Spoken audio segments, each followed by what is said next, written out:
At least 36 people have been killed in a night of violence in Egypt, and other sources say the toll could be as high as 100. Protests took place across the country after the leader of the military called for support for his takeover. But with rival demonstrations also organized, it only seems to have shown that the country is more divided than ever. Potentially the bloodiest day in Egypt since President Mohammed Morsi was deposed over 3 weeks ago. The Muslim Brotherhood says dozens of people have been killed in clashes with the military. There have been ongoing battles between pro- and anti-Morsi protesters throughout the night. There have been reports of the security services firing tear gas and warning shots above their heads. Ambulances have been ferrying the injured to a nearby field hospital. Most wounds appear to be from buckshot and CS gas canisters, but there are also reports that pro-Morsi protesters have been hit with live rounds.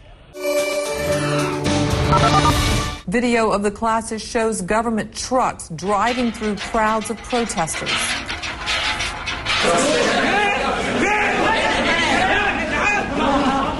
And this is a scene in a makeshift hospital where doctors have been treating the wounded. The Muslim Brotherhood says police opened fire on some demonstrators.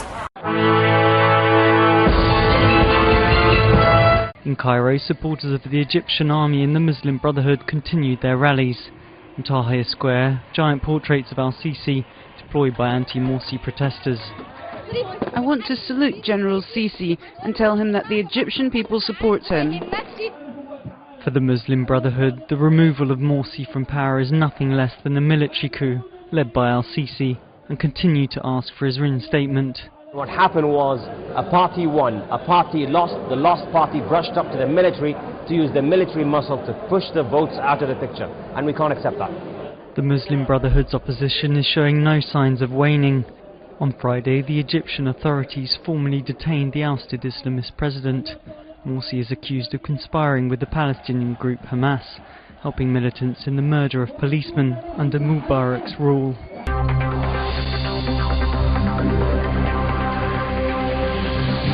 In Egypt's second city, Alexandria, however, the violence between the two sides was deadly. A 14-year-old boy amongst those killed, the number of fatalities still rising, with many more injured.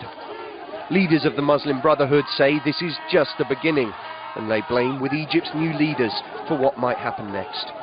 They want to stir discord in society and to instigate violence amongst the demonstrators. But we insist that our million-person march, the Friday of Discernment, is a peaceful protest.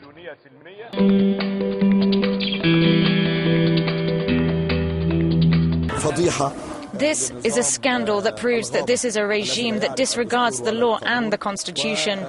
They should tell us when they investigated President Morsi and whether a lawyer was present or not.